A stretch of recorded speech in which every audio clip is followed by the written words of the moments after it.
வணக்கம் தோழர் அபுலகம். எப்படி இருக்கிறீங்க? நம்ம மறுபடியும் சில விஷயங்களை பேச வேண்டியிருக்கு. ஏன்னா நம்ம முதன்மையாக விமர்சிக்கக்கூடியது இஸ்லாம். நமக்கு தெரிஞ்சதும் அதுதான். நமக்கு கற்பிக்கப்பட்டது, நம்ம இதுலேருந்து வந்தோமோ அதை பற்றி தான் நம்மளால அதிகமாக பேசவும் முடியும். அந்த அடிப்படையில் இஸ்லாத்துடைய அடிப்படை என்ன அப்படின்னு பார்க்க, அதாவது இஸ்லாமிய நம்பிக்கையின் அடிப்படை எது அப்படின்னு கேட்டால் குரான், கலிமா இப்படி எல்லாம் உருட்டுவாங்க. ஆனாலும் எதுக்குள்ள நீங்கள் போய் பார்த்தாலும் ரெண்டு கேரக்டர், ஒன்று அல்லாஹ், இன்னொன்று இப்லீஸ், சைத்தான். இவங்க ரெண்டு பேர் தான். வணக்கம் வணக்கம். நல்லா இருக்கிறீங்களா தோழர் தஜ்ஜால்? நீங்கள் சொல்கிறது கரெக்ட். நமக்கு தெரிஞ்சது இஸ்லாம் தான். அதாவது முழுக்க முழுக்க தெரிஞ்சது இஸ்லாம் தான். மற்ற மதங்கள்லாம் ஓரளவுக்கு நம்மளுக்கு தெரியும். அது வெறும் இஸ்லாம் மட்டுமே நமக்கு தெரியுதுன்னு சொல்ல முடியாது. ஆனால் 100% தெரிஞ்சது ஒரு மார்க்கம் இருக்குண்டாக்கா அது இஸ்லாம் தான். ஆமாம், நீங்கள் சொல்கிறது கரெக்ட். அதாவது இங்கே இஸ்லாத்தில் ஏகத்துவம் அப்படி இப்படின்னு பேசினாலும் இதில் முதன்மையாக உள்ள 2 கேரக்டர் எதுனாக்கா அல்லாஹ்ங்கிற பாத்திரமும் இப்லீஸுங்கிற பாத்திரமும் தான். எனக்கு இது ரொம்ப நாளாகவே மைண்டில் ஓடிட்டு இருக்கு. பொதுவாக இஸ்லாமுடைய அடிப்படையினா முகமது போதிச்சாரு, அவருடைய போதனைகள் தான் அடிப்படையிலாம் சொல்லுவாங்க. ஆனால் நீங்கள் எதை போய் எப்படி திரும்பி போட்டு பார்த்தாலும் அதுக்குள்ளே இருக்கக்கூடியது இவங்க ரெண்டு பேர்த்துடைய போராட்டம் தான். ஒன்று அல்லாஹ், இன்னொன்று இப்லீஸ். இன்னொரு வேர்டில் சொன்னோம்னா சைத்தான்னு சொல்லிக்கலாம் நீங்கள். இவங்களுடைய போராட்டம் ஆரம்பத்துல இருந்து இருக்கு. இது குறிப்பா அது எங்க ஆரம்பிக்குது அப்படின்னு கேட்டீங்கன்னா, ஆதம படைக்கிறேன் அப்படின்னு அல்லாஹ் முடிவெடுக்கும் போது இந்த பிரச்சனை ஆரம்பமாகுது. ஆமாம், சரியா சொன்னீங்க. இஸ்லாத்திலேயே மார்க்கம் ஆரம்பிக்குதுன்னு சொல்றதை விட இஸ்லாத்துல காமெடிகள் ஆரம்பிக்கிற இடமே அல்லாஹ்க்கு ஐடியா வர்றதுதான். நான் மனிதனை படைக்க போறேன் அப்படின்னு சொல்லிட்டு மலக்குகள்கிட்ட போய் சொல்றான்ல, நான் ஒரு பூமியில் பிரதிநிதியை படைக்க போறேன்னு சொல்லிடுறான்ல, அதுலேருந்து தான் இந்த காமெடியே ஸ்டார்ட் ஆகுது. இந்த இஸ்லாம் சொல்ற அந்த படைப்பின் ஆரம்பம் அப்படின்னு இருக்கு இல்லைங்களா, அந்த இடம் தான் இருக்கிறதுலே உச்சகட்ட காமெடியான இடம். அதாவது அந்த இடத்துல தான் அந்த இப்லீஸுங்கிற கேரக்டரும் அறிமுகமாகுது. அதுவரை அதுக்கு ஒரு வேலையே கிடையாது. அந்த கேரக்டர் வர்றதே அந்த இடத்துல தான். அங்கிருந்து தான் இவங்க ரெண்டு பேர்த்தோட பிரச்சனையும் தொடங்குது. ஆனா இந்த பிரச்சனை அந்த காலத்துல எல்லாருமே நோட் பண்ணியிருக்காங்க. தப்சீர் எழுதுனவங்க எல்லாருமே இந்த பிரச்சனையை புரிஞ்சிருக்காங்க, முகமது தவிர. ஆமா, இப்லீஸ் தொடக்கமாக இருந்தாலும் இப்லீஸுக்கு முன்னாடியே ஒரு இப்லீஸ் யாருன்னு பார்த்தீங்கன்னாக்கா மலக்குகள் தான். அவங்க தான் இந்த ஐடியா வந்த உடனேயே அல்லா நீ படைக்காத, ரத்தம் சிந்து வரையா நீ படைக்க போற அப்படின்ட்டு கேட்க, உனக்கு என்ன தெரியும், எல்லாமே எனக்கு தெரிஞ்சவன் அப்படிங்கிற மாதிரி கொண்டு போய் அல்லா நிப்பாட்டிடுறாரு. ஆமா, இந்த இடம் இருக்கு இல்லைங்களா, இதுதான் நான் முன்னாடி குறிப்பிட்டு சொன்ன அந்த முரண்பாடு நிறைஞ்சு நிற்கிற இடம். ஏன்னா அல்லாவுக்கு மட்டுமே தெரிஞ்ச விஷயம், அதாவது அவருடைய அந்த மூளை ஏட்டில் இருக்கிற விஷயம் வேற யாருக்குமே தெரியாது அப்படின்னு இவங்க தான் சொல்லிட்டு இருக்கிறாங்க. இப்படி இருக்கும்போது மலக்குகளுக்கு தெரியுது, அதுக்கு அடுத்து வேற சில ஆட்களுக்கும் இந்த விஷயம் தெரியுது. அதாவது அல்லாஹ் மனித இனத்தை பூமியில உருவாக்க போறான்னு. அல்லாஹ் என்ன ரகசியத்தை பாதுகாத்தான்னு தான் தெரியல. ஆமாம், மலக்குகளை எடுத்து பூமிக்கு மண்ணெடுக்க அனுப்புறது. முதல்ல ஒரு மலக்கு அனுப்புகிறாரு, ஜிப்ரீல் அனுப்புகிறாரு. அதுக்கப்புறம் மீக்காயில் அனுப்புகிறாரு. அதுக்கப்புறம் இஸ்ராயில் அனுப்புகிறாரு. அதுக்கப்புறம் தான் பூமி மண்ணு கொடுக்க மாட்டேங்குது. நீ நான் மனுஷனெல்லாம் நான் நம்பலை, நான் அல்லாவோட அமானதான் அப்படி இப்படின்லாம் அது ஒரு டைலாக் விட்டுனா அதுக்கப்புறம் தான் மண்ணு கொடுக்குது. இதில் அல்லாக்கு ஏன் இவ்வளவு சிரமங்கிற? குன்னுண்டு அல்லா மனுஷனா படைச்சிருக்கலாமே. இப்போ பூமி எப்படி படைச்சான்? குன்னுண்டு சொல்லி தானே படைச்சான். அப்போ குன்னுன்னு சொல்லி படைச்சிட்டு பேரை எதுக்காக வேண்டி மண்ணுண்டு போகணுண்டாக்கா அது ஒரு பிரச்சனைகள் இல்லை. ஏன்னா யூத கதையிலேருந்து இது எடுத்ததுனால அதே மாதிரியே கொண்டு போகிறாங்க. எனக்கு இந்த இடத்துல என்ன தோணுதுன்னு கேட்டிங்கன்னா, மனுஷனை படைக்கிறதுக்கு மண் இல்லை அப்படின்னு நல்லா பூமிக்கு அனுப்புறான்னு சொன்னாங்களா, அந்த மண் இல்லாத மாதிரி குன்னும் தீர்ந்து போயிருக்குமோ. இது நல்லா இருக்குது. ஏண்டாக்கா இந்த மண்ணுங்கிறது ஒரு மெட்டீரியல், அது தீந்து போறதுக்கு வாய்ப்பு இருக்குது. இந்த குன்னு அப்படிங்கிறது ஒரு ஜீபூம்பா மாதிரி தானே. ஜீபூம்பா அந்த அதாவது இந்த அலிபாபா 40 திருடர்களை சொல்லுவாங்கல்ல, அண்டா கா கசம் அபுக்கா கா ஹுக்கம் திறந்தெடு சீசேங்கிற மாதிரியா இவன் அல்லாவுடைய குன்னு அப்படிதான் இருக்குமோன்னு தெரியுது. ஆனா ஏன் அல்லாஹ் இந்த குன்னை பயன்படுத்தாம இவ்வளவு சிரமப்பட்டு களிமண் அது இதெல்லாம் எடுத்துட்டு அலைஞ்சான்னு தெரியல. அது ஒன்றும் கிடையாதுங்க தோழர். அந்த அல்லாவுக்கு இந்த கதையை எழுதும்போது தெரியல. அதனால என்னாச்சு, என்னடா ஏதாவது புக் இருக்கான்னு பார்க்கும்போது யூதர்கள் எழுதி வச்ச தோரா எடுத்துருக்குது. அதை எடுத்துட்டு அதில் இருக்கிறத காப்பி பேஸ்ட் பண்ணிட்டான். அதுதான் பிரச்சனை. யூதர்கள் மண்ணில் செஞ்சதாக எழுதியிருக்கும் போது நம்ம பாட்டுக்கு தேவையில்லாமல் கொண்டு வந்து வச்சோம்னா பெரிய கன்ஃபியூஷன் நடந்துடும் இல்லையா. அதனால சரி எதுக்குடா வம்பு அப்படின்னு நினச்சி அந்த மண்ணையே பிடிச்சி இவனும் தூங்கி இருக்கிறான். இருக்கும் இருக்கும். ஏண்டாக்கா யூதனா புத்திசாலியாச்சுல்ல, அதனால இருக்கும். இப்போ நம்ம வந்து இப்போ அல்லாஹ் மண் எடுத்துட்டாரு, படைச்சிட்டான். இப்போ படைச்சதுக்கு அப்புறம் பார்த்தீங்கன்னாக்கா எதுக்காக படைச்சான்? அதோட நோக்கம் என்னண்டாக்கா, என்னை வணங்குவதற்கு தான் மனிதனை படைச்சேன் அப்படிங்கிறான். என்னை வணங்குவதற்கு, அதாவது தன்னை வணங்குறதுக்காக வேண்டி ஒரு பொம்மையை படைக்கிறான். இறைவன் 2 பொம்மைகள் செய்தான் தாம் விளையாட அப்படிங்கிற மாதிரி படைக்கிறான். படைச்சிட்டு கொண்டு போய் ஏன் வந்து மலக்குகள்கிட்ட போய் மலக்குகளை வந்து நீ சஜ்ஜா செய்ய நீங்க சொல்றான்? முதல் ஷிர்க் வைக்கிறது அல்லாஹ் தானே. ஆமாம் தோழர் அபுலஹப், நீங்கள் ரொம்ப சரியாக சொன்னீங்க. அதாவது முதல் தௌஹீத்வாதியும் முதல் சிற்குவாதியும் அந்த இடத்துல தான் உருவாகுறாங்க. இந்த சஜிதாவுக்கு வந்து தப்சீர்களில் பலவிதமான உருட்டுகள் உண்டு. அது சஜிதான்னா இன்னைக்கு நினைக்கிற மாதிரி சாஷ்டாங்கமாக காலில் விழுகிறது கிடையாது. லேசாக தலையை சாய்ச்சாங்க, தலையை இப்படி திருப்பினாங்க, இப்படின்ட்டு பலவிதமான உருட்டுகள் உண்டு. அது எப்படி இருந்துட்டு போட்டோம். ஆனால் முதல் சிற்கை வந்து உருவாக்கி விட்டது அல்லாஹ் தான். ஆமாம் தச்சால். அதாவது இங்கே அப்படியே உல்ட்டா ஆகுது.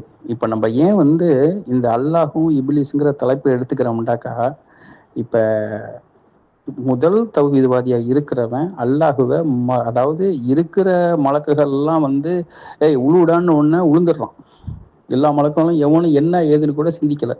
இதில் பெரிய கூத்து என்னண்டாக்கா, மனிதனை படைக்க போகிறப்ப படைக்காதேன்னு சொன்ன மலக்குகளும் சேர்ந்தே விழுந்துடுறாங்க. ஆனால் இப்லீஸ் வந்து என்ன செய்யறான்டாக்கா, இல்லை நான் உன்னை தவிர யாரையும் வணங்க மாட்டேன் அப்படின்ட்டு சொல்லிடுறான். ஆனால் அல்லாஹ் என்ன பண்ணுறான், தன்னை மட்டுமே வணங்கணும், ஷிர்கை மன்னிக்க மாட்டேன்ட்டு சொல்கிற அல்லாஹ் ஆதத்தை வணங்குன்னு மனிதனை வணங்க வைக்கிறான். அப்போ மனிதர்கள் இன்னைக்கும் மனிதர்களை வணங்குறதுக்கும், சமாதியை வணங்குறதுக்கும், சிலைகளை வணங்குறதுக்கும் எல்லாத்துக்கும் அடிப்படை காரணம் அல்லாஹத்தானே இருக்கிறான்.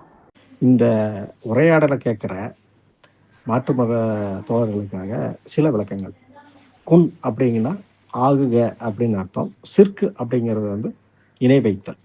இவர்கள் சஜிதாக்கு எத்தனை உருட்டுகள் போட்டாலும் நிற்காது. ஏன்டாக்கா சஜிதாக்குன்னு சொல்லிவிட்டு அரபுல ஒரு வேர்டு தான் இருக்குது. அதை தான் அல்லாஹுக்கு மட்டும்தான் பயன்படுத்துகிறாங்க. வேற சஜிதா முறையெல்லாம் இருக்குதுன்னு உருட்டினாலும் அது வராது. ஏண்டாக்கா சஜிதாக்குண்டு முதல் வசனமாக வர்றதே, பேசிக்லேருந்து முதல்ல வர்ற சஜிதாக்குண்டு வசனமே மலக்குகளை அல்லாஹ் ஆதத்துக்கு சஜிதா பண்ணி அப்படின்னு சொல்கிறதும். அதுக்கப்புறம் தானே மனிதனை படைச்சி மனிதனுக்கு தொழுகையை கற்றுக் கொடுத்து அதுக்கப்புறம் மனிதன்லாம் வர்றதெல்லாம் கதையெல்லாம் வருது. அதனால் சஜிதா எதுக்கு பண்ணணுங்கிற லாஜிக்கே இல்லை. ஒரு படைச்சா அவனும் ஒரு படைப்பு, இவனும் ஒரு படைப்பு அப்படிங்கிறப்ப ஒரு படைப்பு இன்னொரு படைப்பு காலில் ஏன் விழணும்? எதுக்கு சஜிதா செய்யணும்? அதை கை கொடுக்குற மாதிரி கூட இருக்கட்டுமே, எதுக்கு அதை செய்யணும்? இன்னைக்கு நம்ம முன்வைக்கிற இதே கேள்விகளை, இதே விமர்சனங்களை அன்னைக்கு மூமின்களாக இருந்த தப்சீர் எழுதின இமாம்கள் வந்து வச்சிருக்கிறாங்க. ஆனால் அவங்க கேள்வியை வச்சுட்டு இது எப்படியாவது சரி காணணும் அப்படிங்கிறதுல ரொம்ப தீவிரமாக இருந்திருக்கிறாங்க. எப்படி சொல்கிறாங்கன்னு கேட்டிங்கன்னா, இதில் முக்கியமான விஷயம் என்னன்னு கேட்டிங்கன்னா, மலக்குகளுக்கு பாடம் விட்டுறதாமா. அதாவது எதிர்கருத்து சொன்ன மனிதன் ரத்த ஆறு ஓட்டுவான், அவனை ஏன் படைக்கிற அப்படின்னு அவங்க எதிர்கருத்து சொன்னாங்க இல்லையா, அந்த எதிர்கருத்தை சொன்ன அவங்களுடைய குணத்துக்கு வந்து தண்டனை கொடுக்கணும் அப்படிங்கிறதுக்காகத்தான் சஜிதா செய்ய சொன்னாங்க. இதில் வந்து நீங்கள் நினைக்கிற மாதிரி கடவுளை வணங்கி போற்றி புகழ்ந்து சஜிதா செய்கிற மாதிரி கிடையாது இது அப்படின்னு ஒரு விளக்கம் சொல்கிறாங்க. ஆமாம், தப்சீரில் நிறையா ஒரு முட்டு கொடுத்தாலும் இதில் வந்து நிறைய கேள்விகள் இருக்குது. ஒரு சுருக்கமாக ஒரே ஒரு சொல்கிறேன்னா, அல்லாஹுவை வணங்குகிறார்களா, அல்லாஹுக்காக வணங்குகிறார்களா? அதாவது அல்லாஹ் சொன்னா அப்படிங்கிறதுக்காக வணங்குறாங்களா, இல்லை அல்லாஹுவையே வணங்குறாங்களா அப்படிங்கிற சில இஸ்லாமிய அறிஞர்கள் கேள்விகள்லாம் இருக்குது. அதாவது அல்லாஹ் விதித்ததை தவிர யாருக்கும் எதுவும் அணுகாதுங்கிறது குரான். அப்படி பார்த்தீங்கன்னாக்கா மலக்குகளுக்கும் அது பொருந்துமுல்ல. மலக்குகளுக்கும் அல்லாஹ் வீத்து தானே. அப்போ எப்படி மலக்குகள் எப்படி எதிர்த்து கேள்வி கேட்டாங்க? எதிர்த்து கேள்வி கேட்டாங்கன்றாக்கா அதுக்கு பதில் சொல்கிறதுக்காக வேண்டி எல்லா மலக்கும் எதுக்கு சஜிதா செய்யணும்? அதாவது கேட்டது ஒரு மலக்கு கேட்குது, எல்லா மலக்கும் கோரஸாவை கேட்டாங்க? ஏதாச்சும் ஒரு மலக்கு தானே கேட்டிருப்பாங்க. இல்லை எல்லா மலக்குங்கிற பன்மையான வார்த்தை இல்லை, ஒரு மலக்கு கேட்டதாக தான் இருக்குது. சரி, அப்படியே எல்லா மலக்குமே கேட்டாக்கா அதுக்கு கூட சஜிதா செய்கிறது மன்னிப்பு கேட்கறது அல்லாட்ட தானே, ஆதத்திட்ட எதுக்கு கேட்கணும்? சரி, இப்போ ஆதத்தை படைச்சிட்டோம். ஆதத்தை படைச்சதுக்கு அப்புறம் பார்த்தீங்கன்னாக்கா அடுத்த கண்டென்ட் குரானில் ஒழுங்காக இருக்கணும்ல. ஆதத்துடைய விலா எலும்பை படைத்து ஹவ்வாவை படைத்தான் அப்படின்ட்டு குரானில் இருக்குதா? ஏன் இதை நான் கேட்குறேன்டாக்கா, ஹவ்வாவை ஆதத்தில் எலும்பிலிருந்து படைத்தேன் அப்படிங்கிறத சொல்லணும்ல. குரானில் நீங்கள் குப்புரை போட்டு தேடினாலும் ஆதத்தின் எலும்பிலிருந்து விலா எலும்பிலிருந்து ஹவ்வாவை படைத்ததாக ஒரு செய்தியும் இருக்காது. ஆனால் இது ஏன் இப்படி வருது அப்படின்ட்டாக்கா, அந்த ஹதீஸுக்குள்ள ஏன் இங்கே ஒரு பாதியும் அங்கே ஒரு பாதியும் ஏன் போகுது? ஒருவேளை அல்லாஹ்க்கு தெரியலையா, நபிக்கு மட்டும் தெரிஞ்சதா? இப்படிங்கிற கேள்வி இங்கே வருது. இருந்தாலும் இதுக்கு இதுக்கு பின்னணியெல்லாம் நிறைய சுவாரஸ்யமான கதைகள்லாம் இருக்குது, அதையும் பேசுவோம். ஆமாம், நீங்கள் கேட்ட இந்த கேள்வி வந்து சரியானது தான். மலக்குகள் அப்படிங்கும்போது எல்லா மலக்குமும் கோரஸாக வந்து கேட்டாங்க அப்படிங்கிறது ஒரு பாயிண்ட். ஏதோ ஒரு மலக்கு தான் முன்னாடி நின்று கேட்டிருக்கோம். ஒருவேளை ஒட்டுமொத்த மலக்குகளின் குரலாக ஒரு மலக்கு வந்து பேசியிருக்கோம். சரி, மலக்குகளுக்கு இந்த மாதிரி தன்மை இருக்கா? நீங்கள் விதியை பற்றி பேசுனீங்க, ஆனால் மலக்குகளுக்கு வந்து மனிதர்களுக்கு இருக்கக்கூடிய உணர்வுகள் எதுவுமே கிடையாது, அது கட்டளையை அடிப்படைங்கிறத தவிர அது வேறு ஒன்றும் தெரியாது அப்படிங்கிறது தான் இஸ்லாமிய நம்பிக்கை. மறுத்து கருத்து பேசுமா மலக்குகள்? என்ன இவங்க இப்படி மாற்றி மாற்றி பேசுகிறாங்க? நீங்கள் குறிப்பிடுற இன்னொரு முக்கியமான செய்தி வந்து ஆதத்துடைய துணைவி. நீங்கள் ஹவ்வான்னு சொல்கிறீங்க, அந்த ஹவ்வாங்கிற பேர் கூட குரானில் கிடையாது, அவருடைய துணைன்னு தான் இருக்குது.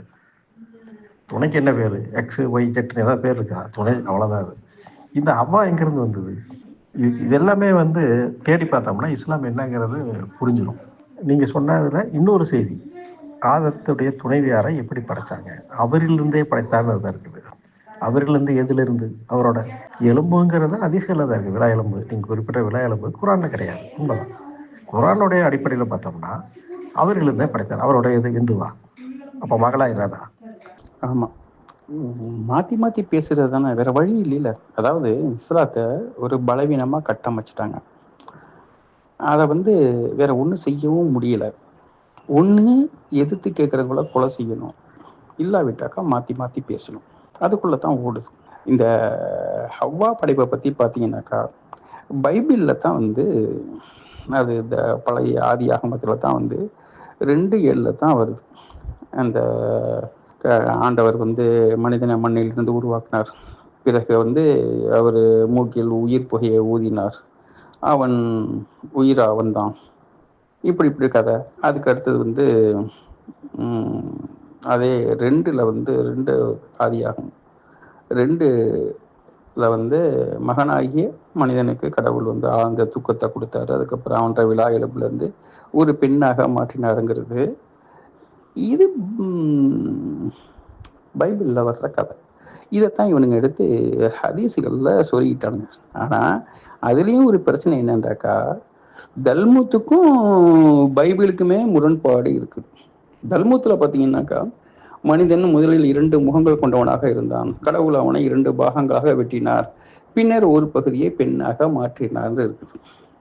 இப்படி இந்த யூத கதைகளை, யூத குப்பைகளை தான் இவங்க தூக்கி சுமக்கிறாங்க. சரி, இந்த படைப்பு கூத்துல வந்து அல்லாவுடைய தன்மை, அல்லாஹ் யாரு, எப்படி, அல்லாஹ் ஒளியானவன் ஒரு பக்கம் சொல்லும், இன்னொரு பக்கம் பார்த்தீங்கன்னாக்கா அல்லாஹ் அரசியல் அமர்ந்திருக்கிறான்கும், அல்லாஹ் ஒரு மாட விளக்கை போர் அப்படிங்கும், இன்னொரு பக்கம் பார்த்தீங்கன்னாக்கா அல்லாஹை போல் எதுவுமே இல்லைங்கும். இது என்னடா அநியாயமா இருக்குது? இப்போ அல்லாஹுக்குன்னு மைண்டு சொல்லிவிட்டு வரிசையாக ஒன்றையா காட்டிட்டு கடைசியில் ஒரே ஒரு இடத்துல மட்டும் போய் அல்லாஹுவை போல் எதுவுமே இல்லை அப்படின்றாங்க. அதாவது இந்த குரான் எப்படி வந்து பைபிள்கள் வந்து பலரால் உருவாக்கப்பட்டதோ, பல காலகட்டங்களில் உருவாக்கப்பட்டதோ, அதே போல தான் வந்து குரானில் உள்ள அபத்தத்தையெல்லாம் சரி கட்டுறதுக்கு இதே மாதிரி பின்னால வந்து சொருகப்பட்ட வசனங்கள் தான் இதெல்லாம், அந்த குல்ஹுவல்லாஹு அஹதுங்கிறது. ஏண்டாக்கா இந்த ஒரே ஒரு வசனத்தில் மட்டும்தான் அல்லாஹ் போல் வேறு எதுவுமே இல்லை, அவன் யாருக்கும் பிறக்கலை அப்படி இப்படின்லாம் வரும். பாக்கி வேறு எதுலேயுமே வராது. நம்ம பேச எடுத்துக்கிட்ட தலைப்பு அல்லாஹ் இப்லீஸும் தான், சைத்தான் கூட சொல்லலாம். ஆனால் நம்ம வந்து ஆதம் பற்றி பேசிகிட்டு இருக்கிறோம். காரணம் என்னன்னு கேட்டிங்கன்னா, ஆதாமுடைய அந்த படைப்பினுடைய நேரத்தில் தான் இந்த அல்லாஹ்வுடைய கேரக்டரும் இப்லீஸுடைய கேரக்டரும் வந்து வெளிப்படுது. ஸோ அதனால் ஆதாம் வந்து ஒரு முக்கிய பாயிண்டாக மாறுது. இந்த ஆதாமுடைய கதை என்னன்னு கேட்டிங்கன்னா, நீங்கள் சொன்ன மாதிரி தான், யூதர்கள் எழுதி வச்சதை அதை பார்த்து காப்பி அடித்த கிறிஸ்தவர்கள் எழுதி வச்சாங்க. அப்புறம் இவங்க அரேபியா பக்கம் புழக்கத்தில் இருந்த சில கதைகளை இது எல்லாத்தையும் ஒரு மிக்சியில் போட்டு அடித்து அங்கங்கேருந்து விட்டு விட்டா 2, 3 எடுத்து குரானில் சொருகி வச்சிருக்கிறாங்க. ஆனால் இவங்கள கேட்டால் இதுதான் வரலாறு, இதை அழிக்கவும் அசைக்க முடியாத ஆதாரம் அப்படின்னு சொல்லுவாங்க. வேற வழி இல்லை. நம்ம அதை ஆய்வு பண்ணி அதை எடுத்து கிழிச்சு தொங்க விட்டாதான் இந்த அல்லாவுடைய இப்லீஸுடைய கேரக்டர் முழுமையாக புரியும். இஸ்லாம் சொல்ற இந்த ஆதாமுடைய கதையை மட்டும் பேச ஆரம்பிச்சோம்னா அது தீராது. அவ்வளவு முரண்பாடுகள் அது குமிஞ்சு கிடக்குது. இதை நான் முன்னமே சொன்ன மாதிரி இதை சரி பண்ணுறதுக்காக அன்னைக்கு தப்சீர் எழுதுகிற இமாம்கள் ரொம்பவும் போராடி இருக்கிறாங்க.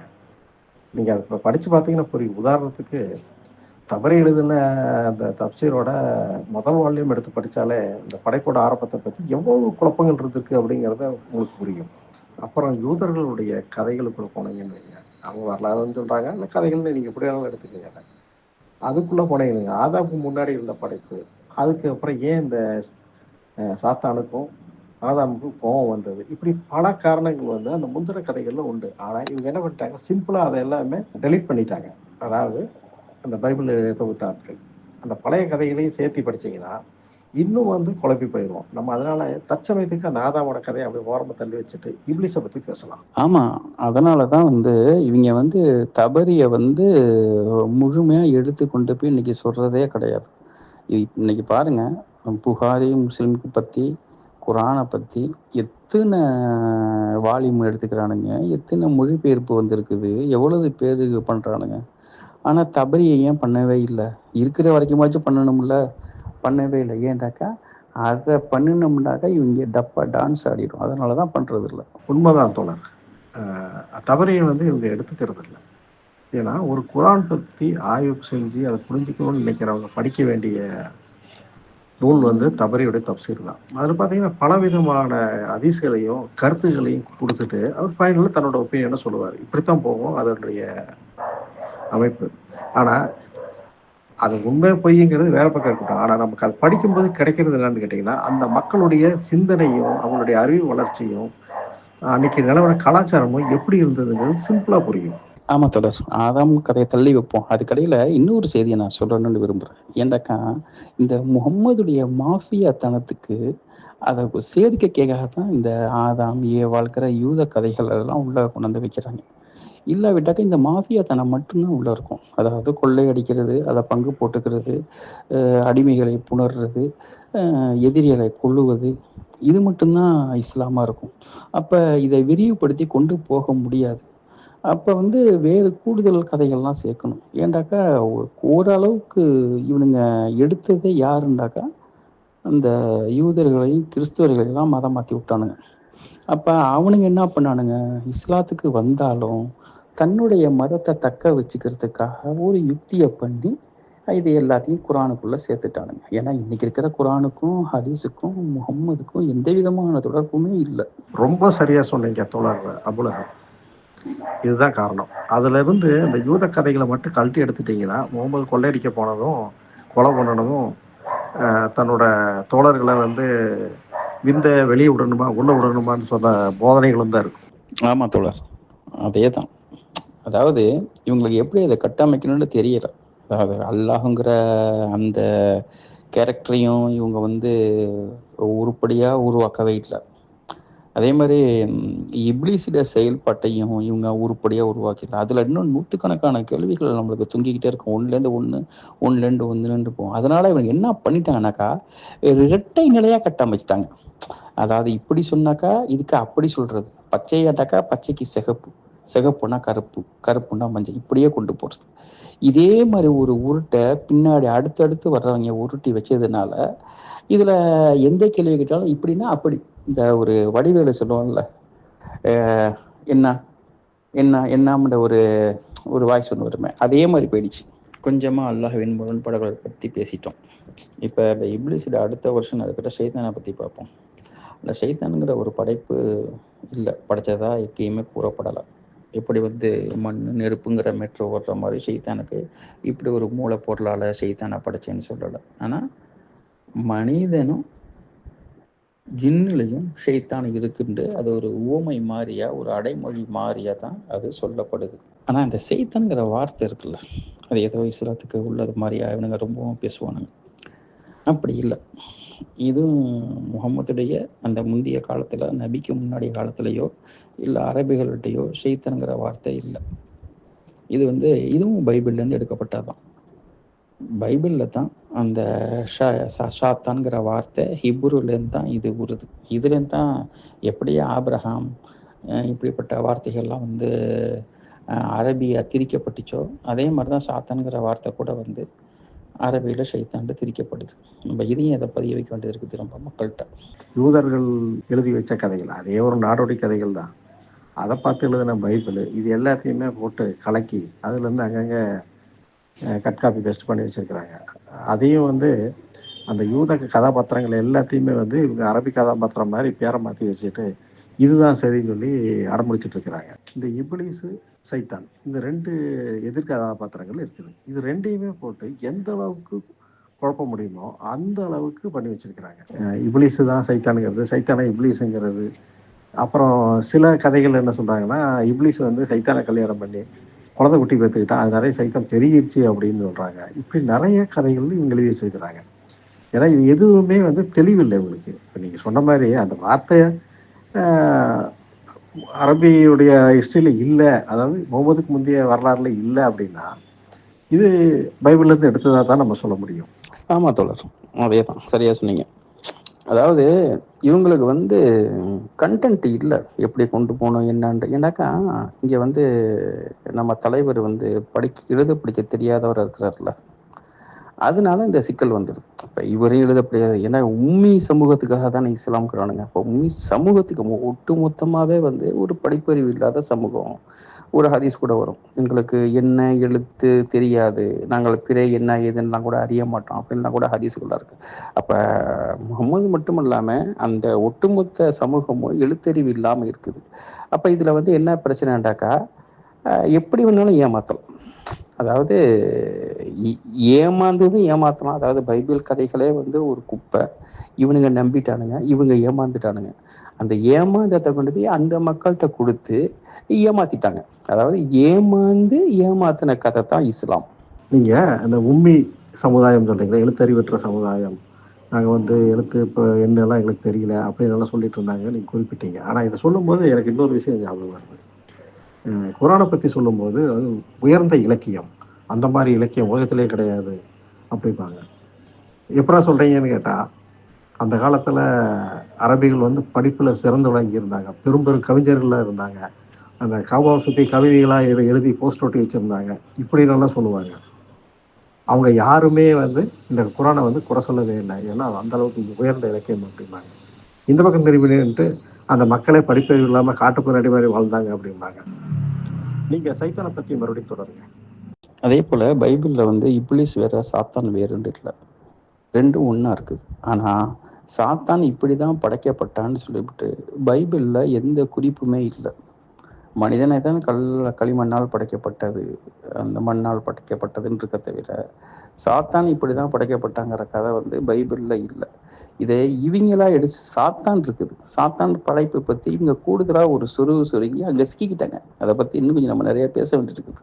அங்கேயும் ஒரு சிக்கல் இருக்குது. என்னன்னு கேட்டிங்கன்னாக்கா, நிறையா இலக்கியம் இருந்துச்சுங்கிறான், ஆனால் ஒன்று கூட இன்னைக்கு நடப்பில் இல்லை. இவனுங்க ஒரிஜினல் குரானையே எரிச்சிட்டானுங்க. இது ஒரு பக்கம். அப்படிப்பட்ட இலக்கியங்கள் இருந்தாக்கா இருக்கணும்ல, வெறும் 1500 வருஷத்துக்கு முன்னாடி உள்ள இலக்கியங்கள்லாம் இருக்கணும்ல, ஒன்றுமே இல்லையே. இருக்குதுன்னு இவனுங்க சொல்லிக்கிறானுங்க. சரி, இது ஒரு பக்கம் இருக்கட்டும். இப்போ குரானையே உயர்ந்த இலக்கியம்டாக்கா அதுக்கு எழுத்து நடை இருக்கணும்ல. இவனுக்கு தான் எழுத்து நடையில தான் கித்தாபு வரவே இல்லையே. எழுத்து நடையில வராமல் ஒளி வடிவில் தானே வந்துச்சுங்கிறானுங்க.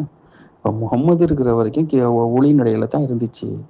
அந்த இருந்த அங்கங்கே எழுதுனதையும் உஸ்மான் காலத்தில் மொத்தமாக எரிச்சிட்டாங்க. ஸோ இன்னைக்கு இருக்கிறது உஸ்மான் உருவாக்குன குரான். சரி, அப்படி இலக்கியம் இருக்குதுண்டாக்கா அந்த இலக்கியம் ஒரு சீரான இருக்கணும்ல, எழுத்து பிழைகள்லாம் இல்லாமல் இருக்கணும். ஆனால் எழுத்து பிழை இருக்கணும். எழுத்து பிழை உள்ளது எப்படி ஒரு இலக்கியமாக இருக்க முடியும்? அந்த கேள்வி இருக்குது. சரி, அப்போ அல்லாஹ்க்கு ஏன் மனித மொழி தேவைப்படுது? அல்லாவால் ஏதோ ஒரு மனித மொழியில் சிக்கிக்கிட்டு இது தெளிவான அரபியில் இருக்குன்னு வேற சொல்லிக்கிறானுங்க. ஆனால் குரானுக்குள்ளே பார்த்தீங்கன்னாக்கா பல வார்த்தைகள் வந்து அரபு இல்லாத வார்த்தை இருக்குன்னு அவனுங்களும் ஒத்துக்கிறானுங்க. இந்த மசேஹிங்கிற வார்த்தை, நிறைய வார்த்தைகள் வந்து அரபு இல்லை. இந்த பர்பஸ் நான் சொன்ன மாதிரி இந்த சாத்தான்கிற வார்த்தை, இந்த மாதிரி ஷைத்தானுங்கிறதெல்லாம் வந்து மருவி இன்னொரு மொழியிலேருந்து எடுக்கப்பட்ட சொல்லாத்தான் இருக்குது. இந்த மாதிரியும் உங்கள்கிட்ட நிறைய குளறுபடிகள் இருக்குது. ஆக அல்லாவுக்கு வந்து ஒரு வில்லன் போதாமல் இருக்கிறப்ப அல்லாஹ் என்ன பண்ணுறான், இப்லீஸு சைத்தானா மாறிடுறான். இது போதாத்துக்கு இப்போ மனிதர்கள் வந்து வேற நிறைய பேர் சைத்தான் ஆகிடுறான். மொத்தத்தில் அல்லாஹ் வந்து நரகத்தை படைச்சேன்னு சொல்கிறான், சொர்க்கத்தை படைச்சேன்னு சொல்கிறான். அதாவது ஆசையும் காட்டுறான், பயமும் காட்டுறான். ஆனால் அல்லாஹ் பக்கம் மக்கள் போக மாட்டேங்குது. அதே நேரத்தில் இந்த இப்லிஸ் இருக்கான்ல, இவனுக்கு வந்து கித்தாபு கிடையாது, தூதர் கிடையாது, சொர்க்க நரகம்னு ஒன்றுமே கிடையாது, எதுவுமே இல்லை. ஆனால் இருந்தாலும் பாருங்க, உலகத்தில் வந்து கிட்டத்தட்ட 70% மக்கள் வந்து காஃபிர்களாக இருக்கிறாங்க. இருக்கிற கொஞ்ச நெஞ்ச முஸ்லீம்களும் பார்த்தீங்கன்னாக்கா வெவ்வேறு பிரிவாக பிரிஞ்சு போய் தான் அது ஷைத்தானின் தோழர்களாக தான் இருக்கிறாங்க. அப்போ இது யுக முடிவுற நாள் வரைக்கும் இப்படித்தான் இருக்குண்டாக்கா, அல்லாங்கிற ஒரு கேரக்டரே வந்து ஒட்டுமொத்தமா பலவீனம் ஆயிடுதுல்ல. இப்படிப்பட்ட ஒரு கடவுள் கொள்கை வேற எந்த மதத்திலயாச்சும் இருக்குதா? நம்ம அந்த குரானை பற்றி பேச ஆரம்பித்தோம்னா திரும்பவும் நம்ம டாபிக்லேருந்து விலகிடுவோம்.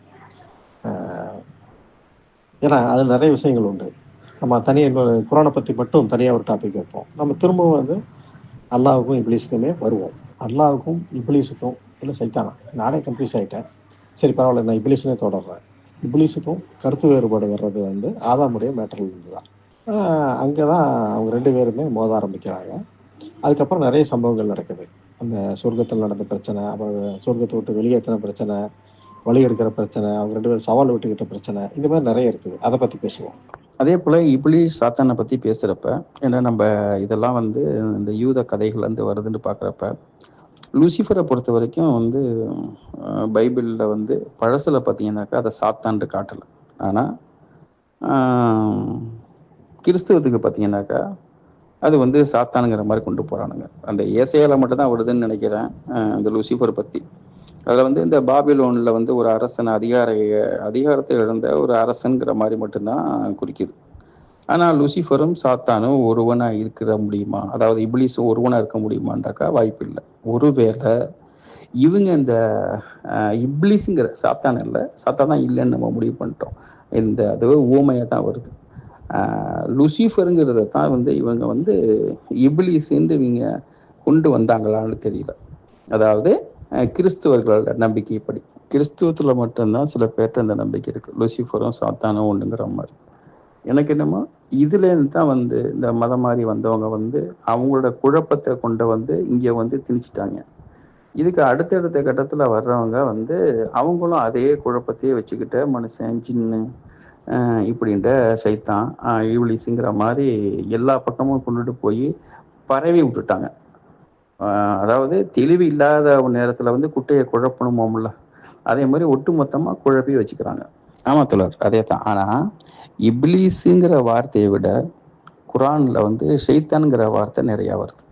அப்போ இப்லீஸுங்கிறது ஒரு 4-5 இடத்தோட அது முடிஞ்சு போயிடுது. அதுக்கப்புறம் அவங்களால கொண்டு போக முடியல. அதுக்கப்புறம் அவங்க ஷைத்தான்கிறத தான் அவங்க அதிகமாக கொண்டு போகிறாங்க.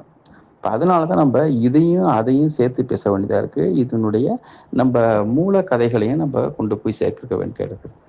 எனக்கு எப்பவுமே இஸ்லாம்ங்கிறது இங்கேருந்து அங்கத்தாவும் அங்கேருந்து இங்கேத்தாவும் ஒரே சீராக போகவே போகாது. அது ஒரு சிக்கல் இங்கே இருக்குது.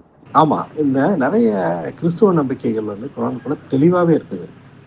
அதுவும் அந்த அரேபிய பகுதிகளில் வாழ்ந்த இந்த நெஸ்டோரியன் அப்படின்னு சொல்லுவாங்க, அந்த செக்டார் வந்து சில நம்பிக்கைகள் இருந்தது. அதாவது ஜீசஸ் கொல்லப்படலை, வானுக்கு உயர்த்தப்பட்டார் அப்படிங்கிற மாதிரி சில நம்பிக்கைகள் உண்டு. அதைத்தான் வந்து குரானும் பிரதிபலிக்குது. அதே போல தான் இந்த சாத்தானும் லூசிஃபரும் இப்லீஸும் இது எல்லாமே அங்கேருந்து வந்தது தான். ஆமாம், அதே தான் தோழர். அதாவது தான் மறுபடியும் நம்ம சொல்கிற இருந்தாக்கா ஒரு சீரான கதை அம்சமோ அந்த கட்டமைப்போ இங்கே இல்லாதது தான் மிகப்பெரிய பலவீனம். இதை பற்றி நம்ம முடிச்சுக்கலாமா, இல்லை இன்னும் கொஞ்சம் தொடரலாமா, இல்லை இதை இருந்து இன்னும் கொஞ்சம் அதிகப்படுத்தி இன்னொரு கட்டத்துலையும் பேசலாமா?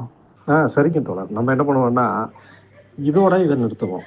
இதுக்கு அடுத்த பாகமாக நம்ம இன்னொன்று போட்டுக்கலாம். ஓகே தோழர் தஜ்ஜால். ஏன்னாக்கா நம்ம இஸ்லாத்தை பற்றி பேசுகிறதுக்கு வருடக்கணக்கில் பேசுகிறதுக்கு நமக்கு நிறையா வாய்ப்பு இருக்குது. நம்மளுக்குன்னு நேரம் போதாமைலாம் இருக்குது. நம்மளுக்கும் சூழல் ஏன்னாக்கா மௌலிகள் போல் நம்மளுக்கு யாரும் நம்மளுக்கு ஊதியம் கொடுக்கல. இதை நம்ம ஒரு சமூக பணியாகவும் அந்த முஸ்லீம்களை ஒரு விழிப்புணர்வு தரணுன்ற நம்ம இந்த பணியில் இறங்குறோம். இதுக்கு நம்மளுக்கு நேரம் எப்பெல்லாம் கிடைக்குதோ அப்போல்லாம் இது போன்ற உரையாடல்களை மக்கள்கிட்ட கொண்டு போய் செலுத்துவோம். மக்கள் ஓரளவுக்கு விழிப்புணர்வு அடையட்டும். உண்மையை பேசுவதில் நம்ம தயங்க போகிறதில்லை, தெளிவாக பேசுவோம். இஸ்லாத்தை அதன் தூய வடிவில் நாம் மக்களுக்கு எத்தி வைப்போம். நன்றி தோழர். இவ்வளோ நேரம் உங்களோட உரையாடினது எனக்கு மிகுந்த மகிழ்ச்சியை கொடுத்தது. மக்களுக்கும் மகிழ்ச்சியாக இருக்கும்னு நினைக்கிறேன். அடுத்த ஒரு நிகழ்ச்சியில் நாம் கலந்து கொள்வோம். நன்றி, வணக்கம்.